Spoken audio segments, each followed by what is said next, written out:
আসসালামু আলাইকুম। আশা করি সকলেই ভালো আছেন। প্রিয় চাকরি প্রত্যাশী ভাই ও বোনেরা, এলজিইডির যে নিয়োগ সার্কুলারটা প্রকাশ করা হয়েছে, এটা কিন্তু আবেদন শুরু হয়েছে বা আবেদন কিন্তু বর্তমানে চলমান। তো সার্কুলারটা কিন্তু চলমান ২০২৫ সালের মধ্যে, চলমান নভেম্বর-ডিসেম্বর মাসের মধ্যে অনেক বড় একটা সার্কুলার। প্রায় ৮৯৬ টি, হ্যাঁ, ৮৯৬ টি পদসংখ্যা আছে। তো যারা সরকারি চাকরির জব খুঁজে থাকেন, তো অবশ্যই এলজিইডির সার্কুলারটাতে আবেদন করতে পারবেন। এটা কিন্তু আপনার জেলা পর্যায়ের চাকরি।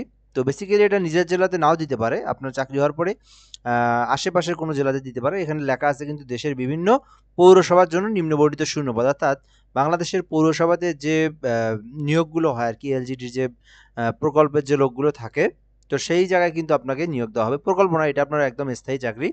তো এই পদগুলোতে কিন্তু নিয়োগ বিজ্ঞপ্তি প্রকাশ করা হয়েছে এলজিডি থেকে। তো আপনারা কিন্তু আবেদন করতে পারেন। এটা কিন্তু আপনার অনেক বড় একটা পদ, অনেক বড় একটা সার্কুলার।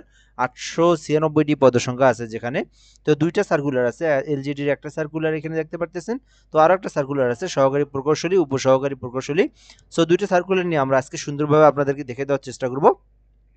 তো অবশ্যই শেষ পর্যন্ত ভিডিওটা দেখতে হবে, তাহলে আপনারা ২ টা সার্কুলার সম্পর্কে এ টু জেড বিস্তারিত আপনারা জানতে পারবেন। কারা আবেদন করতে পারবে, কারা পারবে না, শিক্ষাগত যোগ্যতা, তারপর এখানে আবেদনের পদ্ধতি, পেমেন্ট পদ্ধতি, কত টাকা ফি প্রদান করতে হবে, পদের সংখ্যা, কোন পদে কতজনকে নিয়োগ দেওয়া হবে, বয়স, বিস্তারিত এক কথায় যা আছে আমি আপনাদেরকে সুন্দর করে বুঝিয়ে দেওয়ার চেষ্টা করব। তো ভিডিওটা শেষ পর্যন্ত দেখলেই আপনি এই এলজিডির ২০২৫ সালের নভেম্বর-ডিসেম্বর মাসের সার্কুলারটা বুঝতে পারবেন। তো শেষ পর্যন্ত দেখার জন্য অনুরোধ করা হলো। আরেকটা বিষয় হচ্ছে, যদি আপনি এই চ্যানেলটাতে নতুন হয়ে থাকেন, অবশ্যই সাবস্ক্রাইব করে রাখবেন। বাংলাদেশের যত সরকারি নিয়োগ সার্কুলার আছে আমার এই চ্যানেলটাতে আপলোড দেওয়া হয়, অবশ্যই সাবস্ক্রাইব করে আমাদের সঙ্গে যুক্ত থাকবেন।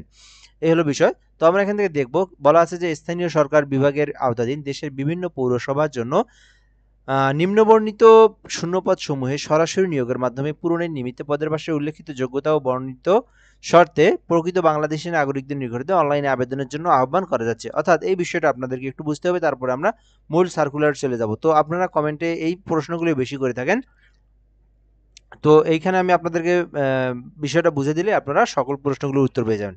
১ নম্বর কথা হচ্ছে, এখান থেকে আবেদন কিন্তু বাংলাদেশের ৬৪ জেলার সকল জেলার যেকোনো প্রার্থী চাইলে কিন্তু আবেদন করতে পারবে, ১। দ্বিতীয় কথা হচ্ছে অনলাইনের মাধ্যমে আবেদন করতে হবে। তৃতীয় কথা হচ্ছে নারী-পুরুষ কিন্তু সকলেই আবেদন করতে পারবে।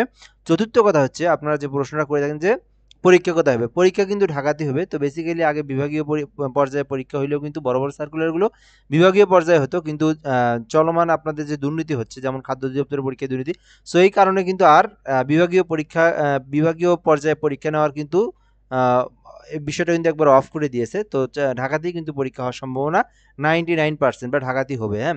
এই হলো বিষয়। তারপরে আপনারা যে প্রশ্নটা করে থাকেন যে আপনাদেরকে মানে কর্মস্থল কোথায় হবে? তো এটা কিন্তু আপনার বলেই দেওয়া আছে যে দেশের বিভিন্ন পৌরসভা, অর্থাৎ বাংলাদেশের ৬৪ জেলার যে পৌরসভাগুলো আছে যেখানে যেমন শূন্যপদ, সেই শূন্যপদ দিয়েই কিন্তু এই সার্কুলারটা সাজানো হয়েছে। অর্থাৎ বাংলাদেশের ৬৪ জেলার যেখানে যে শূন্যপদ, সেই শূন্যপদে কিন্তু তাদেরকে নিয়োগ দেওয়া হবে। সো এখন বলতে পারেন যে আপনাদের নিজ জেলাতে হতে পারে কিনা? তো দেখেন, নিজ জেলাতে হবে কিনা এটা আপনার বলা কখনোই পসিবল না। সরকারি চাকরি প্রথম অবস্থায় নিজ জেলাতে দেয় না। এই চাকরিগুলোর ক্ষেত্রে আরকি, যে এলজিডির চাকরির ক্ষেত্রে। তো দিতে পারে আপনাদের নিজের বিভাগের মধ্যে আশেপাশে কোনো একটা জেলাতে দিতে পারে। সো নিজের জেলাতে দিবে এমনটা কোনো পসিবিলিটি নাই। তো এই বিষয়টা আমরা সুন্দর করে বুঝে নিলাম। তো শূন্য পদের সংখ্যা যদি আপনার নিজের জেলাতে থেকে থাকে, দিতেও পারে, ঠিক আছে? সো এটা বলা পসিবল না। তো এরপর আমরা এখান থেকে দেখব ১ নম্বরে পৌর নির্বাহী কর্মকর্তা ক শ্রেণীর নবম গ্রেডের। তো বয়স কিন্তু ১৮ থেকে ৩৫ বছর পর্যন্ত আবেদন করতে পারবেন। ২৬ টি পদ আছে। তো এখানে আপনি আবেদন করতে চাইলে মাস্টার্স পাস থাকতে হবে এবং ৫ বছরের অভিজ্ঞতা থাকতে হবে। তো এরপরে ২ নম্বরে দেখব হিসাবরক্ষণ কর্মকর্তা নবম গ্রেডের। তো এটাতে কিন্তু ৩১ টি পদ আছে। আবেদন করতে চাইলে বাণিজ্য শাখা থেকে আপনাদেরকে মাস্টার্স পাস থাকতে হবে, তাহলে কিন্তু অ্যাপ্লিকেশন করতে পারবেন। ৩ নাম্বার আছে সহকারী প্রকৌশলী সিভিল নবম গ্রেডের। ৮৪ টি পদ আছে। হ্যাঁ, ৮৪ টি পদ আছে। আবেদন করতে চাইলে করতে পারেন। সো এক্ষেত্রে আপনাদেরকে পুরকৌশল থেকে স্নাতক ডিগ্রি থাকলে আপনারা কিন্তু আবেদন করতে পারবেন। ৪ নাম্বার আছে মেডিকেল অফিসার নবম গ্রেড। ১৭৭ টি পদ আছে। দেখেন, ১৭৭ টি পদ আছে মেডিকেল অফিসার পদে। তো পৌরসভার কেন্দ্রে যেগুলো মেডিকেল অফিসার নিয়োগ দেওয়া হয়, অর্থাৎ মেডিকেল ডক্টর থাকে, তো তাদের সেই ডক্টর কিন্তু নিয়োগ দেওয়া হচ্ছে ১৭৭ টি। সো এমবিবিএস পাস থাকলে কিন্তু আপনারা আবেদন করতে পারবেন। এমবিবিএস পাস তবে প্রাথমিক স্বাস্থ্য পরিচর্যা কাজে অভিজ্ঞতা সম্পন্ন প্রার্থীদেরকে অগ্রাধিকার দেওয়া হবে। সো যারা এমবিবিএস পাস আছেন তারা কিন্তু মেডিকেল অফিসার পদে নবম গ্রেডের এই পদে আবেদন করতে পারবেন। সো এরপরে দেখবো আমরা 15 নম্বরে শহর পরিকল্পনাবিদ। যারা শহর পরিকল্পনাবিদে আবেদন করতে চান 168টি পদ আছে, দেখেন বিশাল বড় পদের সংখ্যা কিন্তু 168টি পদ আছে। আবেদন করতে চাইলে করতে পারেন বিএসসি ইঞ্জিনিয়ারিং সহ টাউন প্ল্যানিং, রিজিওনাল প্ল্যানিং এ ডিপ্লোমা ডিগ্রিধারী হতে হবে। অর্থাৎ বিষয়টা আপনাদেরকে বুঝিয়ে দিচ্ছি আমি এখান থেকে। যারা বিএসসি ইঞ্জিনিয়ার, যারা ডিপ্লোমা করছেন, প্রথমে বলি যারা ডিপ্লোমা করছেন প্ল্যানিং, রিজিওনাল প্ল্যানিং এই ট্রেড থেকে বা এই ডিপার্টমেন্ট থেকে ডিপ্লোমা করছেন, তারপরে আপনারা প্ল্যানিং নিয়ে যারা হচ্ছে বিএসসি ইঞ্জিনিয়ারিং করছেন, বিএসসি ইঞ্জিনিয়ারিং সহ আর কি, সো তারা কিন্তু আবেদন করতে পারবে। অথবা যারা নগর পরিকল্পনা নিয়ে যারা অনার্স অথবা ডিগ্রি করছেন তারাও কিন্তু শহর পরিকল্পনাবিদের নবম গ্রেডের এই সার্কুলারে আবেদন করতে পারবেন। এরপর আমরা দেখব সমাজ উন্নয়ন কর্মকর্তা 6 নম্বরে। তো 57টি পদ আছে, আবেদন করতে চাইলে করতে পারেন। স্বীকৃতি বিশ্ববিদ্যালয় হইতে সমাজ বিজ্ঞানের স্নাতকোত্তর ডিগ্রি থাকতে হবে, অর্থাৎ এখানে কিন্তু মাস্টার্স পাস থাকতে হবে। এখানে আমরা জানি স্নাতকোত্তর মানে মাস্টার্স, তাহলে সমাজ উন্নয়ন কর্মকর্তাতে মাস্টার্স পাস থাকলে আপনি আবেদন করতে পারবেন। 7 নম্বর আছে উপসহকারী প্রকৌশলী সিভিল, 77টি পদ আছে, দেন প্রতিটাই কিন্তু অনেক বড় বড় পদ। তো উপসহকারী প্রকৌশলী পদে 77টি পদ আছে 10ম গ্রেডের। আবেদন করতে চাইলে করতে পারেন। পুরকৌশল ডিপ্লোমা অথবা স্বীকৃতি প্রতিষ্ঠান হইতে সমান শিক্ষাগত যোগ্যতা থাকতে হবে। তো যারা পুরকৌশলের ডিপ্লোমার সঙ্গে যদি আপনার সমান ডিগ্রি, যারা অনার্স ডিগ্রি, তারাও কিন্তু অ্যাপ্লিকেশন করতে পারবে। সো এরপরে 8 নম্বর দেখবো উপসহকারী প্রকৌশলী বিদ্যুৎ। তো যারা বিদ্যুৎ প্রকৌশল নিয়ে যারা ডিপ্লোমা করছেন তারা কিন্তু উপসহকারী প্রকৌশল যান্ত্রিকে আবেদন করতে পারবেন। এখানে 81টি পদ আছে, 32 বছর পর্যন্ত আবেদন করতে পারবেন। 10 নম্বর আছে পৌর নির্বাহী কর্মকর্তা খ শ্রেণী, 20টি পদ আছে, আবেদন করতে চাইলে করতে পারেন। স্নাতকোত্তর ডিগ্রি থাকতে হবে। প্রশাসনিক কাজে বাস্তব অভিজ্ঞতা সম্পন্ন প্রার্থীদের অগ্রাধিকার দেওয়া হবে। 11 নম্বর আছে প্রশাসনিক কর্মকর্তা ক শ্রেণী, 12 গ্রেডের, 45টি পদ আছে আবেদনের জন্য। তো আবেদন করতে চাইলে করতে পারেন। দ্বিতীয় শ্রেণীর স্নাতকোত্তর ডিগ্রি থাকলে আপনি কিন্তু আবেদন করতে পারবেন, অর্থাৎ অনার্স অথবা ডিগ্রি থাকলে প্রশাসনিক কর্মকর্তা পদে আবেদন করতে পারবেন। 45টি পদ আছে। এরপর আছে প্রশাসনিক কর্মকর্তা, 9টি পদ আছে, এটাতে আবেদন করতে চাইলে করতে পারেন। এটাতে আপনাদের অনার্স অথবা ডিগ্রি থাকলে কিন্তু আপনারা আবেদন করতে পারবেন। সো এখানে আমরা পদের নাম, পদের সংখ্যা, বেতন স্কেল, শিক্ষাগত যোগ্যতা দেখে নিলাম। তো আরো একটা সার্কুলার আছে, এটা আমরা একটু পরেই দেখি, আগে আমরা এটা সম্পূর্ণ শেষ করে দেখি। তো আবেদনের বিষয়গুলো আমরা এখান থেকে দেখে নিলাম। সো এরপর আমরা এখান থেকে দেখবো আবেদনের জন্য অবশ্যই আপনাদেরকে যে বিষয়টা দেওয়া আছে চাকরির আবেদনের জন্য আগামী তো 20শে নভেম্বর কিন্তু আবেদনটা শুরু হয়েছে। হ্যাঁ, 20 নভেম্বর আবেদনটা শুরু হয়েছে, যেটা কিন্তু চলমান ডিসেম্বর মাসের 15 তারিখে গিয়ে শেষ হবে। সো এখনো কিন্তু অনেকদিন সময় আছে ডিসেম্বর মাসের 15 তারিখ পর্যন্ত। তো এর মধ্যে কিন্তু আপনাদেরকে আবেদনটা করতে হবে, অনলাইনের মাধ্যমে আবেদন করতে হবে, কোনোভাবেই ডাক যোগাযোগ সরাসরি আবেদন গ্রহণ করা হবে না। lgdteledoc.com.bd এই ওয়েবসাইট থেকে আপনাদেরকে আবেদন করতে হবে। নিজেদের ল্যাপটপ, পিসি, কম্পিউটার থাকলে গুগল ওয়েবসাইটে যাওয়ার পরে lgdteledoc.com.bd ওয়েবসাইট লিখলে আপনারা ওয়েবসাইটে পেয়ে যাবেন, অথবা চাইলে আমাদের মাধ্যমে হোয়াটসঅ্যাপের মাধ্যমে যোগাযোগ করে অ্যাপ্লিকেশনটা করে নিতে পারবেন। নির্ভুল, নিখুঁতভাবে, সুন্দরভাবে ঘরে বসে থেকে অ্যাপ্লিকেশন করার জন্য যে কোনো সরকারি চাকরির অ্যাপ্লিকেশনের জন্য 017758303 01775830312 এই নম্বরে হোয়াটসঅ্যাপে যোগাযোগ করলে আপনি আমাদেরকে পাবেন। দেন আপনি কিন্তু ঘরে বসে থেকে বাংলাদেশের যে কোনো সরকারি চাকরির অ্যাপ্লিকেশনের জন্য ঘরে বসে থেকে করে নিতে পারেন। সো এরপর আমরা এখান থেকে দেখবো অ্যাপ্লিকেশনের যে বিষয়গুলো। তো আবেদনের জন্য এখানে কত টাকা ফি প্রদান করতে হবে, বেসিক্যালি এগুলো আমাদেরকে না দেখলেও হবে, এগুলো আমাদের তেমন একটা প্রয়োজন নেই, পরবর্তীতে আপনারা দেখেও নিতে পারেন। সো এখানে আমরা দেখবো এখানে ফি প্রদান কত টাকা করতে হবে। তো এখানে 1 থেকে 10 নং ক্রমিক পদের জন্য 1 থেকে 10 নং ক্রমিক পদের জন্য ফি আপনাদেরকে 223 টাকা আপনাদের চার্জ হবে আর কি। তো 223 টাকার সঙ্গে দুইটা এসএমএস সহ 230 টাকা খরচ হবে এখানে। তো যারা নিজেরা অ্যাপ্লিকেশন করবেন, টেলিটক সিম থাকতে হবে, টেলিটক সিমে 230 টাকা রিচার্জ করে আপনাদেরকে ফি প্রদান করতে হবে 1 থেকে 10 নং ক্রমিক পদের জন্য। এরপর আমরা এখান থেকে দেখবো 11 নং ক্রমিক পদের জন্য 168 টাকা ফি প্রদান করতে হবে, দুইটা এসএমএস সহ এখানে প্রায় 173, 74, 75 টাকা কেটে নেবে আর কি।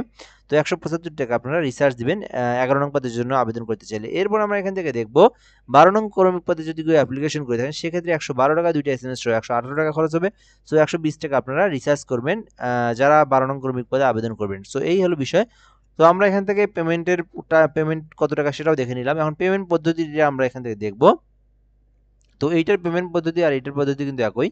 সো এরপর আমরা এখান থেকে দেখবো আবেদনের জন্য আপনারা অ্যাপ্লিকেশনের পেমেন্ট ফি কিভাবে দিবে। তো আপনাদের টেলিটক সিমে রিচার্জ করার পর এখানে LGD স্পেস ইউজার আইডি লিখে 16 নম্বরে আপনারা সেন্ড করে দিবেন, অর্থাৎ আপনাদের যে অ্যাপ্লিকেশন করবে সেখানে কিন্তু ইউজার আইডি দেওয়া আছে। সো এরপর আমরা এখান থেকে যে কাজটা করবেন আপনারা LGD space ES space pin number আছে, ফার্স্ট এসএমএস থেকে পিন নাম্বারটা লিখে আপনারা 16 নম্বর আপনারা সেন্ড করবেন, তাহলে কিন্তু আপনার পেমেন্টের টাকাটা কেটে নিলে আপনার অ্যাপ্লিকেশনটা সুন্দরভাবে হয়ে যাবে।